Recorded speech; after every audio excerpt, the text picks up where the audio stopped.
While aid for Ukraine is also being stalled on the other side of the Atlantic as well.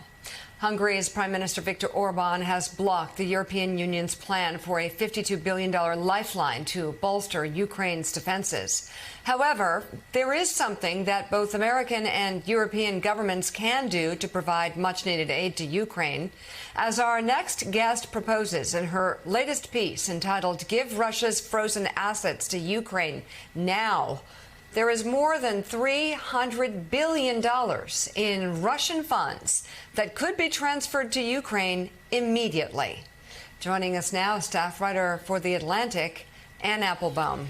Anne, thank you so much for being with us. We want to talk about that option, as well as a question as to how much longer the EU is going to put up with Orban. But first, I want to show you an article, this is in the New York Times today, that talks about how Vladimir Putin is actually using a Western boycott to enrich himself and his allies.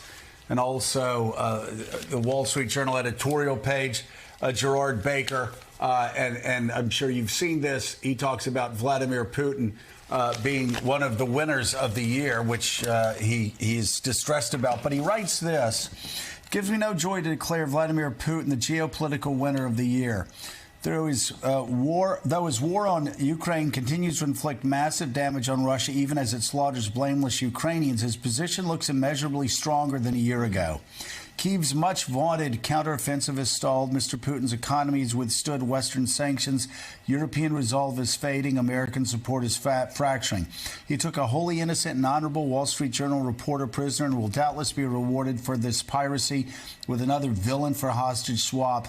He has shown the cruel advantage of strategic patience that autocratic rule confers." I'm curious your response to Mr. Baker and his opinion, and also if Vladimir Putin is in a much stronger position now than he was a year ago. Well, first of all, he's in a strong position until he's not. We know there's an enormous amount of discontent in Russia. We saw it last summer. We know the Russian elite is not happy. I could go on and on. I mean, dictators are always powerful until the moment when they're not. I mean, I do think the point about patience is correct. It is true that Putin has decided he can't win the war outright. He can't conquer Ukraine the way he thought he would. So what he's going to do is try to keep the war going and hope that the Western coalition, the Western alliance, breaks up. I think he's probably wrong, in one sense, in that, you in your introduction, you pointed out that, there is this conflict inside Europe about aid for Ukraine, but it's really coming from one country. The leaders of France, Germany, Britain, even Italy, Spain, of course, Poland and the rest of Central Europe are all they're in favor of aiding Ukraine. They're being blocked by one country, which is Hungary, and they're looking right now for a way around that. I actually expect them to find that, if not this week, then very soon. And of course, in Congress, they're being also blocked by a small group of Republicans. Remember that the majority of Congress would vote for aid for Ukraine, but the bill, as you've just described, has been held up by House Republicans who have impressed upon their colleagues in the Senate that they need to include a very complicated border deal. So, we're at a strange moment where actually the majorities for Ukraine are still there. The desire to wait out Putin is still there. It's still the policy of most major governments. But you have these blocking groups inside our societies, and the question is whether we can overcome those.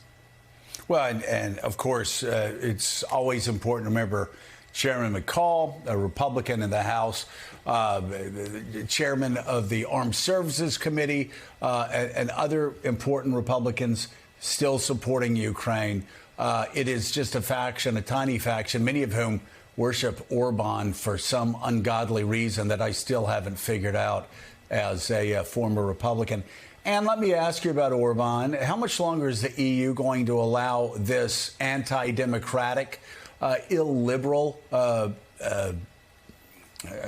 guess I won't say fascist, but an authoritarian? How much longer are they going to allow him basically exercise a veto over the EU's efforts to help Ukraine.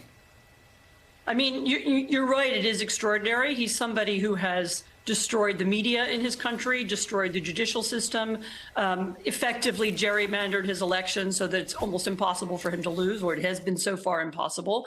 I do think there is some reckoning coming. There is talk about finding ways of suspending Hungary's voting rights. And as I said, I do think they're going to try and find a way around his block on aid to Ukraine. But, you are right. I mean, he's evidence of, what a very determined anti-democratic, pro-Russian figure can do, and how he can do it inside the EU.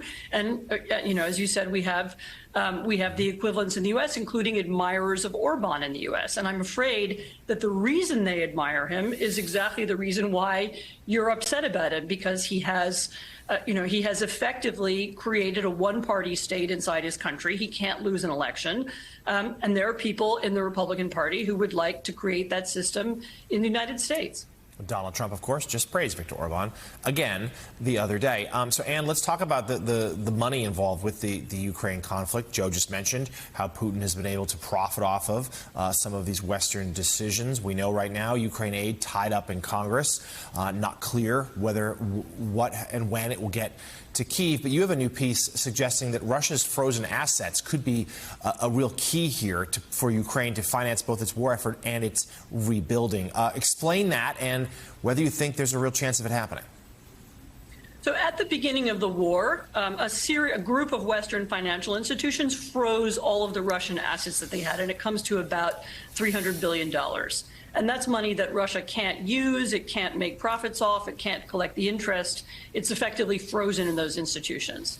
Actually, starting for the past few months, coming from some very senior economists and legal scholars, people have begun to argue that it's time now to take those assets, confiscate them and use them as a kind of advanced reparations for Ukraine. So, and there's a sort of intuitive justice about that. Russia has destroyed Ukraine. It's destroyed Ukrainian property. Russia shows no appreciation for Ukrainian sovereignty or property rights.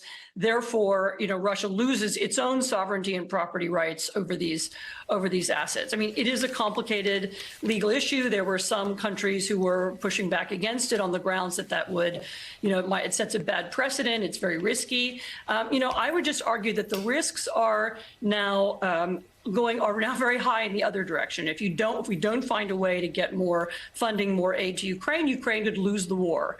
And that will then cost us even more, and there will be even more risks down the line. So I'm very much in favor of this, and I have actually on my side lots of, as I said, legal scholars, Larry Tribe, Larry Summers, the British Foreign Secretary has recently come out in favor of this. So there's a kind of growing momentum in favor of doing this.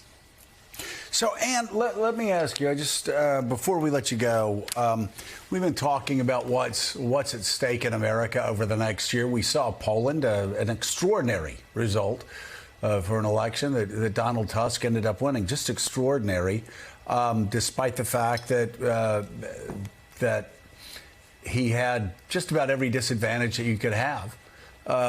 Still won there, but we now turn to America, and I think about I think about your book Twilight of Democracy, and think we got past it, and now I look and see we're staring it down again. I'm just curious. You talked about the seductive allure of authoritarianism.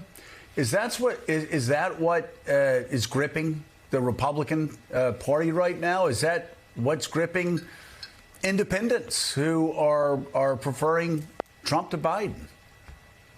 Look, I think it's really important that you're connecting all of these issues. The role of Viktor Orban in Europe, the role of Russia in the world, the attraction to Donald Trump, who admires both of those two figures in the United States.